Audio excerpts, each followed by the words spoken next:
क्या चीज़ है भाई? सबसे पहला, रिसीव 38,000 फ्रॉम कृष्णा स्वरूप इन full settlement of his account, जो कि कितना था? 40,000। 38,000 की अमाउंट मिली सर 40,000 रुपए के बदले इन फुल सेटलमेंट। तो क्या एंट्री बनेगी? पहले तो जरा इसकी एंट्री चलेंगे तो बना लो। सबसे पहले तो इसकी एंट्री क्या बनेगी सर? इसकी एंट्री क्या बनेगी? मेरे को पेमेंट मिली है, कितना मिला? जो भी मेरे को पैसा होगा sir, cash bank account debit to Krishna Swaroop to discount,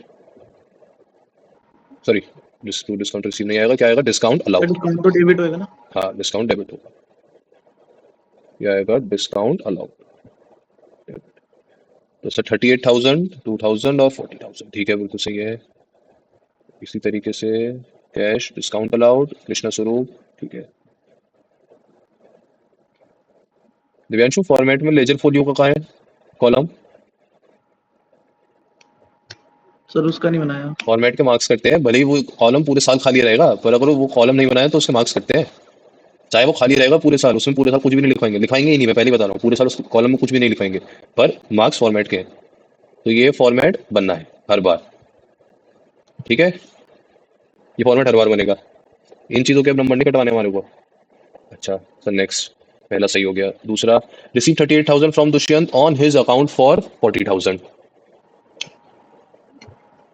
38,000 मिले ऑन अकाउंट, तो सर कोई डिस्काउंट की बात नहीं आएगी। भाई मेरे को बात बताओ, यहाँ पे डिस्काउंट क्यों लिखा है दिव्यांशु? सर मेरे को क्वेश्चन ने बोला है ऑन हिज अकाउंट, मैंने क्या बोला था? डिस्काउंट हमेशा कब आता है? ये बात मैं बहुत बार बता चुका हूँ कि सर डिस्काउंट कब आता है। डिस्काउंट तब आता है या तो क्वेश्चन आपको स्पेसिफिकली बोले कि मैंने डिस्काउंट दिया है, या फिर क्वेश्चन आपसे कह रहा है कि सर इन फुल सेटलमेंट। पर एक बात होता है, क्या मैंने आपको ऑन अकाउंट वर्ड का मतलब बताया हुआ है? ऑन अकाउंट वर्ड का मतलब क्या होता है? ऑन अकाउंट वर्ड का मतलब बताया हुआ है? सर याद नहीं है, ऑन अकाउंट वाला याद नहीं है। ऑन अकाउंट वाला याद नहीं है? तन्वी, ऑन अकाउंट का मतलब क्या होता है? सर सर ऑन अकाउंट का मतलब कि जितना हम लोग लोन लिए थे या उधार लिए थे, उसमें से हम लोग अपना कुछ अमाउंट क्लियर कर दिए हैं। बस कुछ अमाउंट क्लियर कर दिया, पर क्या उसका मतलब ये है कि डिस्काउंट मिल गया? या क्या उसका मतलब ये है कि मेरे को वो रिमेनिंग अमाउंट देनी ही नहीं कभी? नहीं सर, वो अमाउंट देनी पड़ेगी, ठीक है। तो सर अगर मुझे किसी से 1,00,000 रुपए मिलने थे और मुझे उससे आज 80,000 मिला, उसने बोला मैं आपको आज 80,000 दे रहा हूँ, तो क्या इसका मतलब ये है कि 20,000 रुपए मैंने उसके माफ कर दिया, उसे डिस्काउंट दे दिया? नहीं सर, ये 20,000 रुपए भी उससे मिलेंगे, मिलने हैं। तो आज सिर्फ और सिर्फ हम 38,000 रिकॉर्ड करेंगे सर। ये डिस्काउंट की एंट्री 2,000 की नहीं आएगी, अमाउंट आएगी सर 38,000, ठीक है दिव्यांशु? Yes sir. ठीक है, इसके बाद आओ, ठीक है, कह रहा है Biru, who owed us 15,000, is declared insolvent 65 पैसे in a rupee received as final dividend from his estate। मतलब क्या कहना चाह रहा है ये? क्या कहना चाह रहा है सर? ये कहना चाह रहा है कि हमें सर एक बंदा था बिडू, उससे हमारे को 15,000 रुपए मिलने थे, ठीक है। अब लेकिन सर हुआ क्या, वो बंदा इंसॉल्वेंट डिक्लेयर हो गया, मतलब उसके पास कुछ रुपए नहीं बचे, खत्म हो गया। वो सरकार के पास गया और सरकार ने उसे इंसॉल्वेंट डिक्लेयर कर दिया, पर सरकार ने क्या बोला कि 1 रुपए के बदले 65 पैसे देंगे, मतलब जिसके 1 रुपए बनते थे उसे 65 पैसे मिलेंगे। इसका मतलब मैं बोलूं 65% अमाउंट मिलेगा। तो अगर मुझे 15,000 रुपए मिलने थे और मिलेंगे कितने? अब 15,000 का 65% कितना आएगा? 65% 15,000 का 9,750। 9,750। तो सर मेरे को मिल रहे हैं 9,750, तो मैं इसको बैंक अकाउंट ऐसे करके लिख दूं, बैंक अकाउंट डेबिट कितना? 9,750। सर ये तो मुझे मिल रहा है, किससे मिल रहा है सर? बिडू से मिल रहा है। मुझे बता दो बिडू का अकाउंट कितनी अमाउंट से क्रेडिट करूं? 15,000 से या 9,750 से? 15,000। 15,000 से। क्यों 15,000 से? क्यों? क्योंकि सर उससे मुझे दोबारा कुछ नहीं मिलना, उसका अकाउंट पूरी तरह सेटल हो चुका है। 15,000 रुपए पूरी तरह सेटल हो चुके हैं। कैसे सेटल हुए सर? 9,750 तो मिल गए, और रिमेनिंग अमाउंट उसका क्या हुआ? सर बैड डेब्ट्स में चले गए। वो सर बैड डेट्स हो गए। बैड डेट्स कितने हो गए?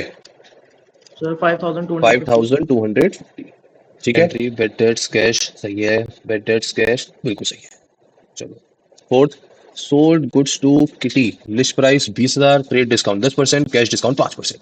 सर 20,000 के गुड्स थे, 10% का ट्रेड डिस्काउंट दिया, 5% का कैश डिस्काउंट देंगे, क्योंकि उसने अमाउंट सेम डे पे ही दी। तो मुझे बता दो पहले तुमने उसको सामान दिया कितने का? सामान किस कीमत का दिया? 18,000। 18,000, 18,000। ठीक है। और हमने उसे जो 5% कैश डिस्काउंट दिया वो 18,000 पे दिया। No sir. किस पे दिया 18,000 पे 20,000 पे 5% कैश डिस्काउंट किस पे जाएगा 18,000 पे 18,000 पे दिया 18,000 18,000 पे जाएगा मतलब 900 रुपीज।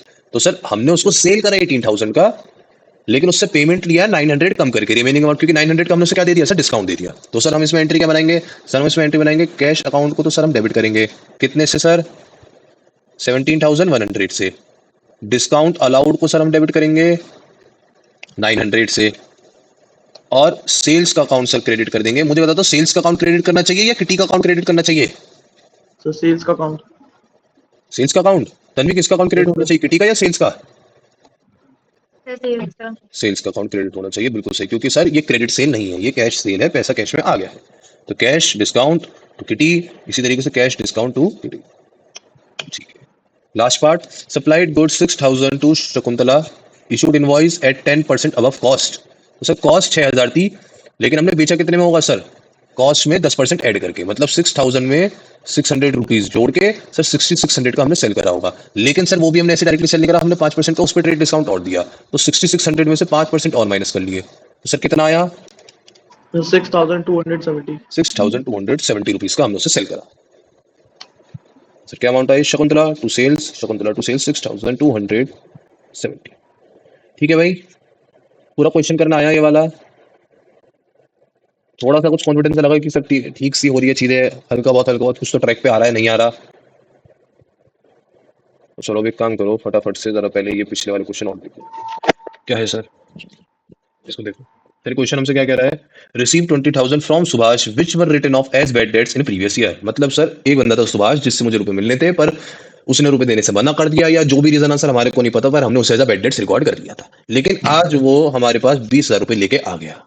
तो सर अगर आज मेरे को रुपए मिले तो मैं क्या करूंगा सर, कैश का अकाउंट डेबिट करूंगा, इसमें कोई पूछने वाली बात ही नहीं है। क्रेडिट किसको करूंगा सर, क्या कोई सेल हुई है, नहीं। क्या इंटरेस्ट मिला है, नहीं। रेंट मिला है, नहीं। हुआ क्या है सर, बैड डेट्स रिकवर हो गए। बैड डेट्स रिकवर होना भी मेरी एक इनकम ही है। अब क्वेश्चन बहुत जल्दी जल्दी होंगे ये वाले, अब सोचने वाली बात ज्यादा नहीं आएगी, कहीं बिल्कुल कुछ कॉम्प्लेक्सिटी आ गई, समझ में ही नहीं आया ट्रांजेक्शन क्या है, तो दिक्कत आएगी। लेकिन अगर आपको ट्रांजेक्शन समझ में आने लगी तो आपका क्वेश्चन आप बहुत ईजी सॉल्व करते रहोगे। सर पहला पार्ट डन। दूसरा पार्ट क्या कह रहा है, salary due to clerk. Sir salary due का मतलब सैलरी आउटस्टैंडिंग होनी है। तो मुझे बता दो क्या जो मेरी सैलरी आउटस्टैंडिंग होती है वो मेरा खर्चा होता है? यस होता है सर। जो सैलरी मेरी देनी रह गई, अभी सिर्फ ड्यू करके छोड़िए, वो भी मेरा खर्चा तो होता है सर। तो सर अगर खर्चा होता है वो सैलरी, तो उसके लिए सैलरी अकाउंट डेबिट होगा। पर सर सैलरी अकाउंट डेबिट तो हो जाएगा, क्रेडिट किसको करूं, कैश को, बैंक को? नहीं, क्योंकि सर पे नहीं हुआ है। पे हुआ होता तो कैश या बैंक को हम क्रेडिट कर देते, पर पे नहीं हुआ है, क्या है सर, मेरी लाइबिलिटी है। तो सर लाइबिलिटी को क्रिएट करने के लिए आउटस्टैंडिंग सैलरी अकाउंट क्रिएट करना पड़ेगा 50,000 रुपए से। ये भी हो गया, ये भी बिल्कुल सही कर रखा है। अगला, out of the rent paid this year 10,000 is related to next year.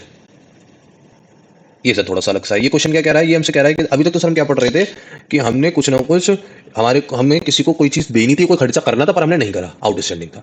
पर अब हमने क्या कर दिया सर, एडवांस में नहीं दिया, प्रीपेड कर दिया। तो मुझे बता दो जो रेंट मैंने इस साल का है, मैंने इस साल अगले साल का रेंट दे दिया, जो रेंट अगले साल का है मैंने आज इस साल पे कर दिया, तो क्या वो मेरा इस साल का खर्चा है या नहीं है? यस खर्चा तो है। मेरे एक बार दोबारा से सोचो, जो रेंट अगले साल का है, जो खर्चा, जो मेरा रेंट बिलोंग अगले साल का करता है, अगले महीने का करता है, मान लो अप्रैल का बिलोंग करता है, और मैंने उसे पे मार्च में कर दिया, तो वो मेरे मार्च वाले साल का खर्चा होगा या नहीं होगा? खर्चा नहीं है, असेट है सर वो वो तो। सेट वो होगा। असेट की तरह बचेगा सर, खर्चा नहीं बचेगा। तो सर इस वजह से मैं क्या करूंगा सर, मैं prepaid salary, sorry prepaid rent का केस है, तो सर मैं प्रीपेड रेंट, क्योंकि सर ये मेरा एसेट है, मैंने एडवांस में पे कर दिया, मेरा एसेट है, तो सर मैं इसको डेबिट करूंगा।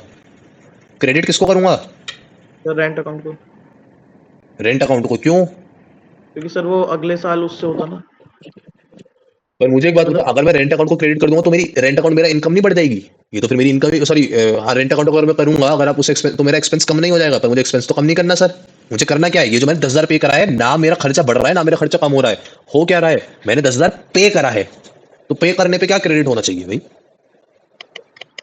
कैश और रेंट बैंक अकाउंट। पेड। हाँ, तो यहाँ क्या जाएगा सर, कैश या बैंक अकाउंट। ये तो ये समझाया सर, कैश या बैंक अकाउंट क्यों गया?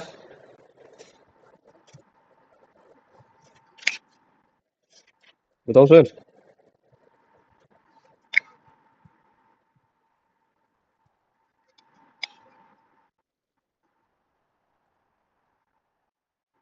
Out of the rent paid this year इसमें एक चीज ऐसा कर लेना, एक मैंने आपको ऊपर ही जो क्वेश्चंस कराए थे उसमें मेरे ख्याल से प्रीपेड से रिलेटेड आया था कॉन्सेप्ट। प्रीपेड में मुझे सिनेरियो देखना पड़ेगा क्योंकि मेरे ख्याल से इसमें सिनेरियो थोड़ा सा चेंज होगा। ये वाला क्वेश्चन क्या यहाँ पे भी रिपीट हो रहा है क्या? अच्छा, ये वाला क्वेश्चन तुम्हें पहले करवा चुका हूँ? ये तुम लोगों ने बताया भी नहीं, मैं तुम्हें क्वेश्चन पहले करा चुका हूँ वीडियो वाला।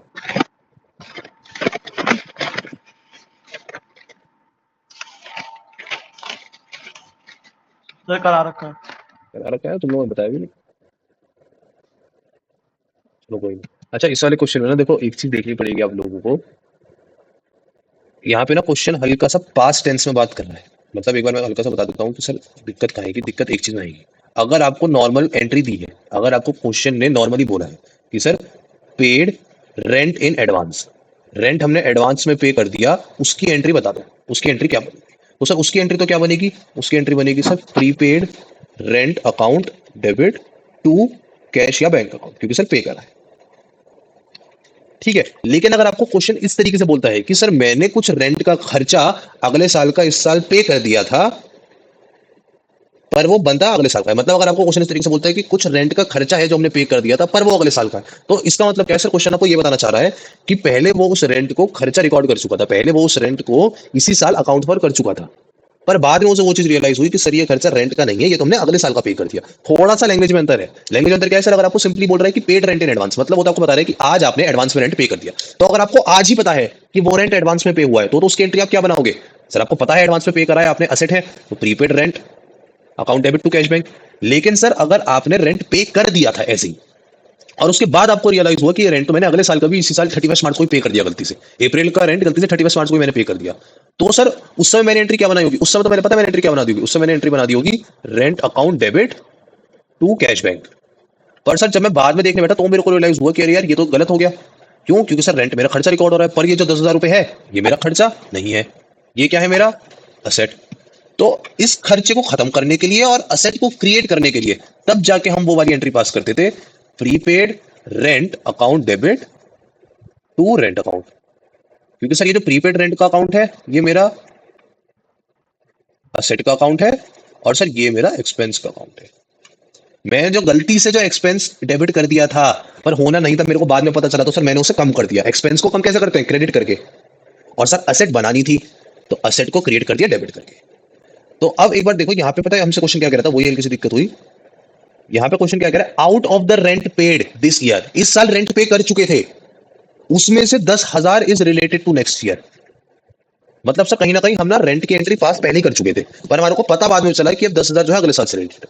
तो उस केस में बिल्कुल सही बोला था प्रियांशु ने, यहाँ पे एंट्री क्या बनेगी? प्रीपेड रेंट का अकाउंट डेबिट होगा जो कि मेरा असेट है, जो कि मेरा असेट है, असेट मेरी क्रिएट होगी। और टू में क्या जाएगा? सर वो रेंट जो मैंने गलती से पहले डेबिट कर दिया था, रेंट अकाउंट मेरा एक्सपेंस जो कि कम हो जाएगा। समझ में आ रहा है सर कब हम कैश बैंक लेके आएंगे और कब हम वो एक पर्टिकुलर एक्सपेंस इनकम का अकाउंट लेके आएंगे? अगर क्वेश्चन ऐसा कह रहा है कि बाद में जाके आपको पता चला, अगर लैंग्वेज से चीज समझ में आ रही है कि सर बाद में हमने चेंज करा, तो इसका मतलब सर हमने पहले क्या रिकॉर्ड करा होगा वो सोचो, वो गलत हो गया तो उसे सही करना है। पर सर अगर क्वेश्चन आपको कह रहा है कि पेड रेंट इन एडवांस या पेड सैलरी इन एडवांस या रिसीव्ड इनकम इन एडवांस, तो आप उसे बुक ही सबसे पहले ही दिन एज असेट या एज अ लाइबिलिटी कर लोगे, खर्चा या इनकम की तरह बुक ही नहीं करोगे। मतलब अगर मैं आपको बोलूं रिसीव्ड इंटरेस्ट इन एडवांस, तो सर आप उसकी एंट्री कैश टू इंटरेस्ट और फिर इंटरेस्ट टू अर्नड इंटरेस्ट ऐसे नहीं बनाओगे। अगर आपको पहले दिन ही पता है कि आपको पैसा रिसीव हुआ है इन एडवांस, तो आप पहले दिन उसकी एंट्री रिकॉर्ड करोगे cash account debit to earned interest, liability ही खड़ी कर दोगे, इनकम का अकाउंट लेके ही नहीं आओगे बीच में।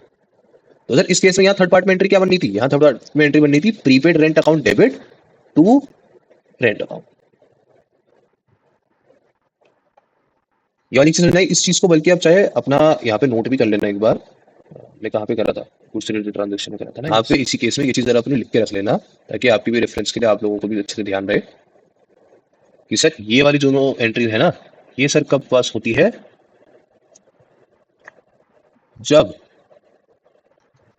रेक्टिफिकेशन बाद में करते हैं, जब अमाउंट रिसीव या पेड ऑलरेडी हो चुकी है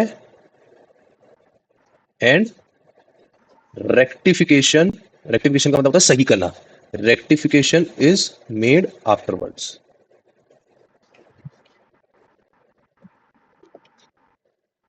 सेम केस करिए, प्रोवाइड 10%। अच्छा डिप्रिसिएशन मैंने भी आपको नहीं बताया,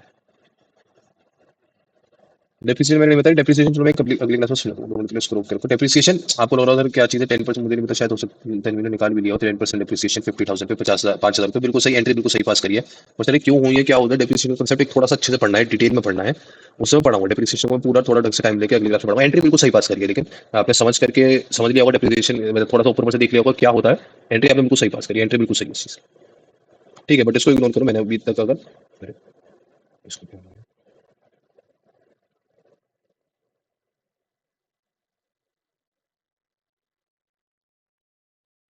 एक जरा यहाँ पे ठीक है, कह रहे हैं sir 12% interest on capital provide करना है अमाउंटिंग टू 10 लाख, मतलब 10 लाख रुपए सर कैपिटल है, तो हमारे को क्या करना है 12% इंटरेस्ट ऑन कैपिटल देना है। सर इंटरेस्ट ऑन कैपिटल की क्या एंट्री बनती है, इंटरेस्ट ऑन कैपिटल बिजनेस के लिए क्या है, खर्चा, इनकम, एसेट, लाइबिलिटी, क्या चीज है,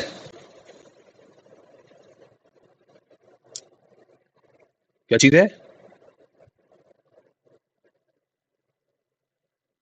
सर एक्सपेंस एक्सपेंस है बिजनेस के लिए। और ये हमें एक्सपेंस पे किसको करना है, या एक्सपेंस हम ये दे किसको रहे हैं, ओनर को। ओनर को। पर क्या हम पे कर रहे हैं इसे एक्चुअली कैश में, नो नहीं, नो एक्चुअली सर। सर हम इसे कैश में पे नहीं कर रहे, ठीक है। तो सर होगा क्या, इंटरेस्ट ऑन कैपिटल जो मेरा खर्चा है सर ये तो डेबिट हो जाएगा, और सर कैपिटल अकाउंट जिसे मैं अभी पैसे, क्योंकि कैश में एग्जैक्टली कैश में मैं दे नहीं रहा अपने ओनर को, बस कैपिटल अकाउंट का बैलेंस बढ़ा दूंगा सर, तो उसे मैं क्रेडिट करूंगा।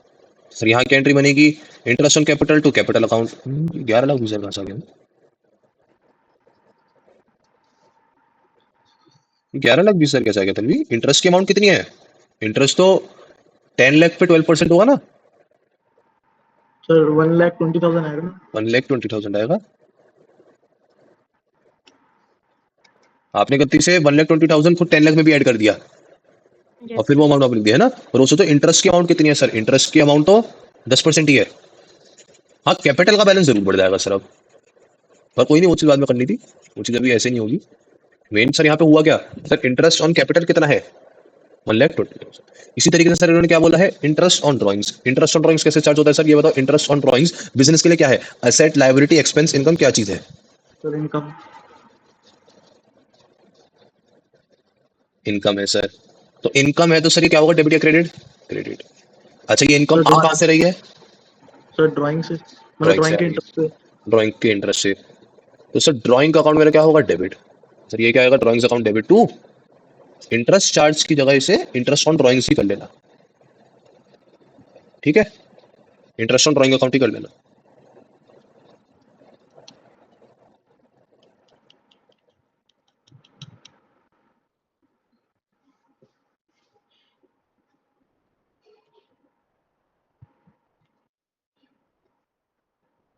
अच्छा इसके बाद आओ सर अगले क्वेश्चन पे।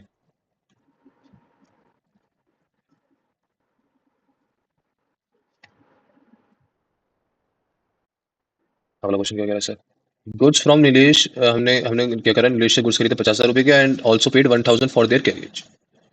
तो क्या आया, purchase carriage inwards account debit to cash account, बिल्कुल सही है। पर मुझे क्या बताओ तन्वी, यहाँ कैश अकाउंट आएगा या नीलेश का अकाउंट आएगा,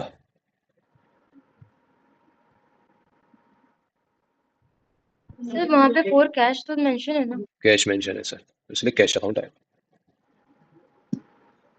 ठीक है।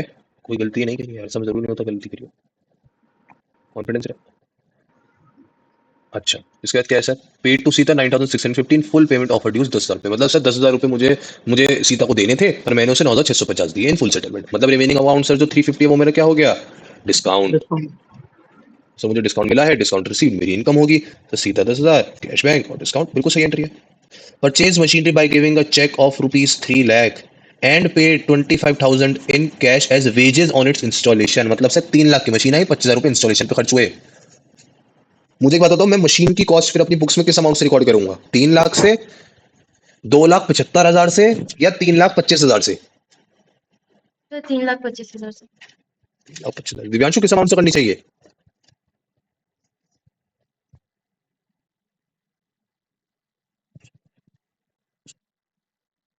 Divyanshu yes sir. किस अमाउंट से करनी चाहिए भाई मशीनरी रिकॉर्ड बुक्स में, 3 लाख से, सर 2,75,000 से, या 3,25,000 से, सर 3,25,000 से। 3,25,000 से करेंगे। क्यों सर? क्योंकि सर ये जो वेजेस जो हम इंस्टॉलेशन पे दे रहे हैं, इंस्टॉलेशन कराए बिना तो मशीन को सर इस्तेमाल ही नहीं कर सकते। हमारे को मशीन लाने की ही कॉस्ट हम मान लेंगे 3,25,000 रुपए है। तो machinery to bank to cash, ठीक है, क्योंकि सर ये चेक से आया, ये कैश से आया।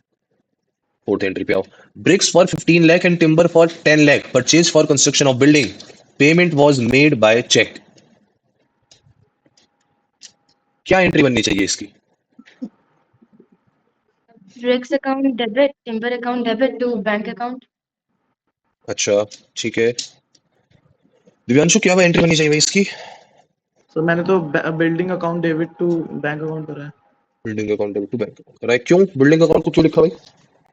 सर क्योंकि वो बिल्डिंग के उसमें ही तो हो रहा है, सर वो मतलब बिल्डिंग बिल्डिंग के के लिए तो हो रहा है। क्योंकि सर वो बिल्डिंग के लिए है। मुझे एक बात बताओ बैंक भाई, अकाउंट इसलिए क्योंकि तुमने, कैश हो रहा है। हाँ मुझे एक बात बताओ भाई, जब तुमने मशीन खरीदी थी 3 लाख रुपए की, इस पे जो 25,000 रुपए तुम्हारी वेजेस जा रही थी, इस 25,000 को अलग रिकॉर्ड करा था? सर नहीं करा था। तो सर अब मेरा मेन चीज क्या है, मैं बना क्या रहा हूँ? बिल्डिंग बना रहा हूँ सर।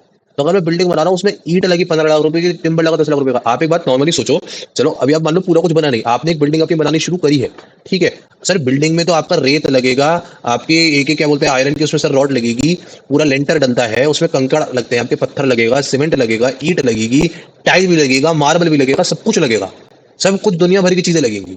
तो जितनी भी सर, जितनी भी मैं चीजें उसमें लगाते जाऊंगा, क्या मैं हर एक का अलग अकाउंट खोलूंगा अपनी बुक्स में? सर ऐसे तो अकाउंट ही खोलूं। मुझे अगर कभी ये देखना होगा बैठ के कि मेरी बिल्डिंग टोटल कितने की पड़ी, मैं पहले हर एक अकाउंट अलग अलग निकालूंगा भाई। बिल्डिंग ब्रिक्स का अकाउंट लाओ, ईंटों का अकाउंट लाओ, कितनी कितनी कितनी कितनी कब कब ईंटें खरीदी, फिर सर रोड़ी का सामान लाओ, रोड़ी का अकाउंट, एक रोड़ी का एक पूरा पेज निकाल के लाओ, मिट्टी का पूरा पेज निकाल के लाओ, लेबर कितनी लगी उसका पूरा पेज निकाल के। सर बिल्डिंग को बनाने में जितनी चीजें लगी, चाहे लेबर लगा हो, ईंट लगी हो, सीमेंट लगा हो, पानी लगा हो, कोई भी एक्सवाइजेड चीज लगी हो, मार्बल टाइल कुछ भी हो, सर बिल्डिंग को बनाने में जितना खर्चा आएगा वो सारा का सारा सिर्फ बिल्डिंग अकाउंट में ही जाएगा। हम एक चीज को बनाने के लिए 10 अकाउंट 15 अकाउंट कभी नहीं खोलेंगे। ये तो भी आपको बस 2 अकाउंट दिखे, बस लॉजिकली वो चीज सोचो कि सर बहुत चीजें लगती है बिल्डिंग बनाने में, तो क्या सबका अलग अकाउंट खुलेगा? नहीं, क्योंकि हमारे को काउंटिंग अपनी कैसी करनी है सर, जो सिंप्लीफाइड भी रहे। हाँ जो सिंप्लीफाइड रहे, हम कर क्या रहे हैं सर, हमने एक अकाउंट का नाम दिया, अकाउंट का नाम क्यों दिया कि सर जब मेरे को देखना होगा कि मेरी सेल्स कितनी हुई है तो मैं डायरेक्टली सेल्स अकाउंट में देख सकूं, वरना तो हम सारी सारी ट्रांजेक्शन कैश के थ्रू घुमा देते। पर फिर मैं कैश अकाउंट में देखते रह रहा था, पेमेंट आई भी है गई भी है, मोहन को इतनी पेमेंट गई, मोहन से इतनी पेमेंट आई। सर जब कभी मुझे देखना होगा मोहन से क्या क्या हिसाब लगा, तो फिर मैं कैश के पेज में घूमते रह रहूंगा, मोहन मोहन मोहन मोहन यही टिक मारते रहूंगा। पर अगर मैंने मोहन का एक अलग अकाउंट बना रखा है, मोहन का एक अलग पेज बना रखा है कि उससे क्या खरीदा, कितनी पेमेंट आई नहीं आई, सारी चीज, तो मुझे मोहन से रिलेटेड सारी ट्रांजेक्शन उसके अपने अकाउंट में, उसके अपने पेज पे दिख जाएगी, ना कि मुझे बार बार बाकी पेजेस पे घूमना पड़ेगा।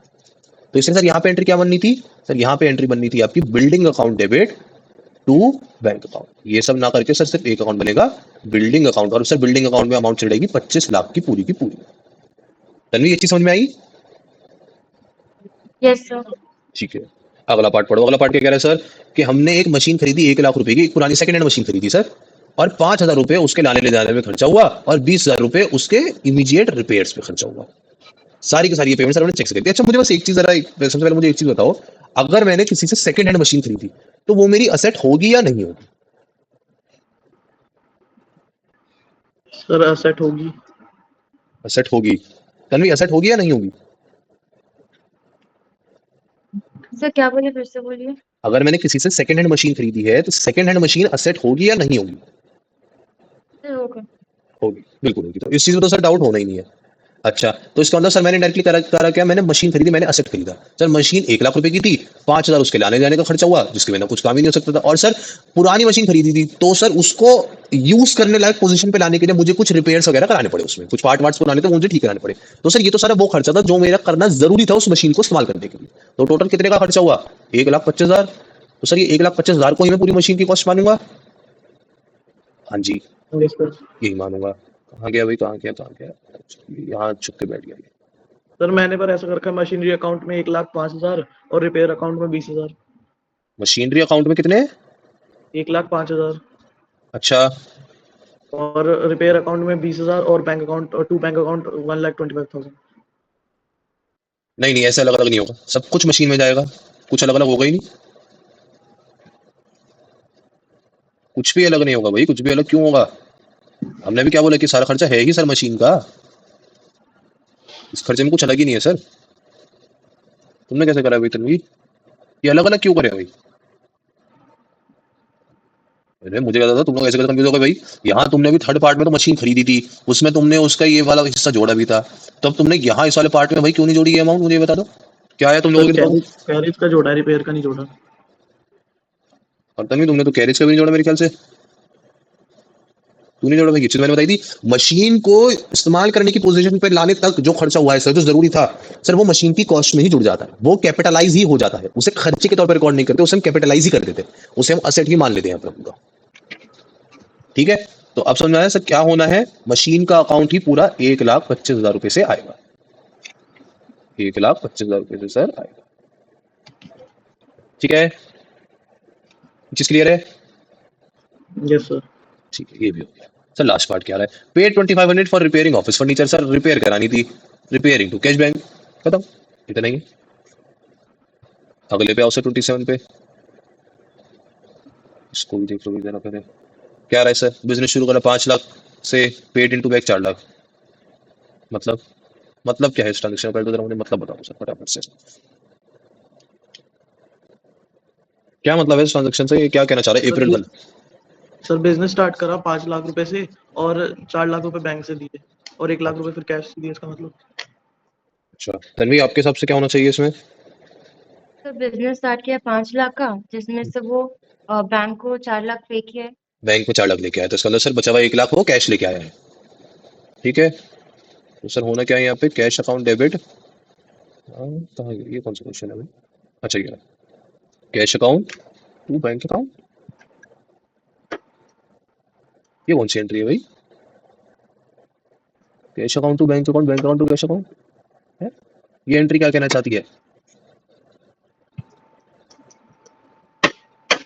तन्वी, क्या कहना चाहते हो भाई इस एंट्री में। पहले बिजनेस में सर वो कैश टू कैपिटल अकाउंट होगा। लेकिन कैश टू कैपिटल में 5 लाख नहीं होगा, कैश आया कितना, सर 1 लाख। एक बात समझो जरा, एक बार इस पार्ट को दोबारा से समझो, ये कहना क्या चाह रहा है सर, ये क्वेश्चन कह रहा है कि मालिक ने, ये जो शंकर स्टोर्स बिजनेस है, मालिक ने इस बिजनेस को शुरू करा अपनी तरफ से 5 लाख रुपए देके, ठीक है, पर वो जो 5 लाख रुपए दिए सर, उसमें उन्होंने 5 लाख में से 4 लाख रुपए तो बैंक में ही डाल दिए, मतलब 4 लाख रुपए तो बिजनेस के बैंक अकाउंट में डाल दिए, और 1 लाख रुपए बिजनेस को बाय कैश दिए। सर इनडायरेक्टली दिया तो उन्होंने कैपिटल ही ना, अगर ओनर कैपिटल लेके आता है तो सर उसके कैपिटल अकाउंट को हम क्रेडिट करते हैं। अब सर डेबिट क्या कर रहे हैं, वो सर कैश भी लेके आया और सर वो बैंक भी लेके आया है, सर कैश लेके आया तो कैश कितना लेके आया है 4 लाख, सॉरी 1 लाख रुपए, और बैंक लेके आया 4 लाख रुपए, और कैपिटल इन टोटल कितने लेके आया सर 5 लाख रुपए। बताओ ये एंट्री होगी नहीं होगी। होगी सर। तो सर इनडायरेक्टली मैं ये कहना चाहता हूं कि ये 2 एंट्री बनाने की जगह आपको सिर्फ और सिर्फ एक ही एंट्री बनानी थी, और वो एंट्री क्या बननी थी सर, वो एंट्री बननी थी cash account debit, bank account debit to capital account. Sir capital कितनी आई है सर 5 लाख रुपए आई है, कैश कितना आया है सर 1 लाख रुपए, और बैंक में कितने रुपए आए सर 4 लाख रुपए। ठीक है, या कोई डाउट है इसमें, क्लियर है सर। अच्छा बस मैं वाला क्वेश्चन करा के खत्म कर रहा हूँ, तभी तेरे को भी हो रहा होगा मेरे ख्याल से। अच्छा अगला पार्ट, सर 1,40,000 का मैंने सामान खरीदा, in all out of which half the goods was on credit from mister Sudhir, मतलब सर 1,40,000 का सामान खरीदा जिसमें से आधा सामान मैंने उधार पे खरीदा था, तो मतलब बचे हुए आधे की पेमेंट कर दी थी, तो सर 1,40,000 में 70 की मैं पेमेंट करके आया था। सामान किससे खरीदा था सर, सुधीर से खरीदा था, तो सर होगा क्या, परचेजेस तो 1,40,000, सुधीर क्रेडिट होगा 70 से और कैश जाएगा 70 से, बिल्कुल सही है, सर ये वाली एंट्री हो गई। अगला, बिल्डिंग खरीदी 2 लाख रुपए की, 2% सर उस पर ब्रोकरेज देनी पड़ी, ऑल्सो इनका 24,000 ऑन इट्स रजिस्ट्रेशन, सर सरकार पे रजिस्ट्रेशन भी कराना पड़ता है प्रॉपर्टी, जब अपने नाम आप करते हो कोई सी प्रॉपर्टी खरीदते हो तो। Payment for building was made by cheque and brokerage and registration charges were paid in cash. अब मुझे बात बताओ, सबसे पहले तो बिल्डिंग की, जब आप बिल्डिंग को जब आप अपनी बुक्स में रिकॉर्ड करोगे किस अमाउंट से रिकॉर्ड करोगे सर 2,28,000। 2,28,000, ठीक है, तन्वी किस अमाउंट से करोगे सर 2,28,000। 2,28,000, तो सर रिकॉर्ड तो 2,28,000 से करेंगे, पर मुझे बता था तुमने फिर ये दोनों अमाउंट अलग अलग क्यों करी है, नहीं होनी थी, होना क्या था सर 2,28,000, जिसमें से सर हमने कैश में दिया 28,000 और बैंक में दिया 2 लाख। ठीक है, समझ में आ गई तन्वी ये चीज, यस सर। ठीक है, अगले पार्ट पे आओ। सर अरुण को मैंने सामान दिया 2 लाख रुपए का, अरुण ने 1/4 अमाउंट इन कैश दी थी, मतलब 1/4 उसी समय दे दी, 1/4 मतलब सर 50,000 रुपए, तो 50,000 तो सर उसने उसी समय दे दिए, तो इसका मतलब बचे हुए अरुण पे क्या रह गए, उधार। तो sir cash Arun to sales 2 lakh रुपए, बिल्कुल सही एंट्री है। अप्रैल 14 क्या कह रहा है सर, 1,48,000 का मुझे चेक रिसीव हुआ अरुण से, 1.5 लाख रुपए उसको बच रहे थे ना, उसने चेक दिया 1,48,000 का इन full settlement of his account, और चेक मैंने इमीडिएटली बैंक में डिपॉजिट भी कर दिया। इसका मतलब चेक बैंक में डिपॉजिट करिए तो सर रुपए भी मैं मान लूंगा आ गए, तो सर बैंक अकाउंट डेबिट होगा 1,48,000 से, उसका अकाउंट खत्म होगा 1,50,000 से, 2,000 रुपए क्या है discount allowed, bank account discount allowed to Arun. अब ये एंट्रीज देखिए कितनी आसानी से हो रही है सारी की सारी, स्टार्टिंग में इन सब में कितनी ज्यादा दिक्कत आ रही है। अगला आओ सर, स्टेशनरी एक्सपेंसेस पेड 180 रुपए, तो सर क्या होगा, stationery expense account debit to cash bank, बिल्कुल सही एंट्री है, तो सोचना ही नहीं है सर, बहुत आसान एंट्री है। अप्रैल 17 फायर इंश्योरेंस प्रीमियम पे करा ऑन बिल्डिंग बाय चेक 1,000 रुपए, एंड शंकर का लाइफ इंश्योरेंस प्रीमियम भी करा 4,000 रुपए का। सर जो हमने बिल्डिंग खरीदी थी उसका लाइफ इंश्योरेंस सॉरी उसका फायर इंश्योरेंस प्रीमियम दिया 1,000 रुपए का, जो शंकर है उसका लाइफ इंश्योरेंस प्रीमियम दिया 4,000 रुपए का। तो सर मुझे बताओ ये बिजनेस का खर्चा है मेरा, सर इंश्योरेंस प्रीमियम तो बिजनेस का है और दूसरा वाला ड्राइंग का है। ये वाला सर एक्सपेंस है और सर ये वाला ड्राइंग है, तो सर 1,000 तो जाएगा इंश्योरेंस प्रीमियम एक्सपेंस, 4,000 जाएगा ड्राइंग्स में, बैंक से चले गए 5,000 रुपए, बिल्कुल सही एंट्री। 20 पे आओ, paid for office cleaning, sir office की सफाई 200 रुपए खर्चा है, बिल्कुल खर्चा है, तो sir office cleaning to cash bank, बिल्कुल सही एंट्री है। उसके बाद अप्रैल 28 सर 2,500 मिले being rent for the portion of building let out, मतलब सर मैंने कोई अपनी बिल्डिंग लेट आउट का मतलब क्या, रेंट पे दे रखी थी, मैंने अपनी कोई बिल्डिंग रेंट पे दे रखी थी, उससे मुझे 2,500 रुपए मिले, तो सर क्या है मेरी रेंटल इनकम है, sir bank account debit to rent account, मतलब cash bank account debit to rent receive, ठीक है। बस इसको तो नहीं थोड़ा सा रेंट रिसीव की जगह ना इसे रेंट अकाउंट ही रखा कर और रेंट के साथ ब्रैकेट में लिख दिया कर इनकम, ठीक है यस सर। ठीक। Sir last paid for advertisement Hindustan times 2,000 रुपए एडवर्टीजमेंट का खर्चा आया सर। अच्छा ये बताओ ये एडवर्टीजमेंट में तन्वी यहाँ पे परचेजेस क्यों लिखा, टू परचेजेस अकाउंट क्यों नहीं करा, सर परचेज का कैश टू बैंक लिखे हैं। कैश परचेज कब होता, सर अगर हम लोग उस चीज को खरीदते हैं। सर अगर मान लो मैंने अपना कोई गुड्स था और मैंने अपना गुड्स किसी को एज अ फ्री सैंपल दे दिया, मैंने गुड्स को एडवर्टीजमेंट पर्पस के लिए दे दिया, तो सर अब वो खर्चा मेरे परचेज का नहीं रहा, अब वो खर्चा मेरे एडवर्टीजमेंट का हो गया, ठीक है क्लियर है ये चीज, ठीक है पहले क्वेश्चन भी हो गए, ये अब अपने कंप्लीट सेट ऑफ क्वेश्चन चलेंगे हमारे, ये वाले मैंने करवा दिए थे ना, हाँ कोलगेट लिमिटेड वाले मैंने करा दिए, सब हमने होमवर्क करवा दिए थे, ठीक है। ये वाले होगा सेम इसी तरीके के, यही कंप्लीट क्वेश्चंस, यही सब हमारे फुल फ्लेश क्वेश्चंस है, यही मैं दूंगा दोबारा से, और जो भी दूंगा 3-4 क्वेश्चंस वो करके लाने हैं, कल करेंगे, कल इसी तरीके से जब आओगे 1-2 क्वेश्चंस अपने सामने करने को दूंगा टाइमर लगा के, वो आपको उस टाइम के अंदर सॉल्व करके देने हैं। अब 2-3 हफ्ते तक यही चीज चलानी है हमारे, तब जाके नए चैप्टर पे जाएंगे।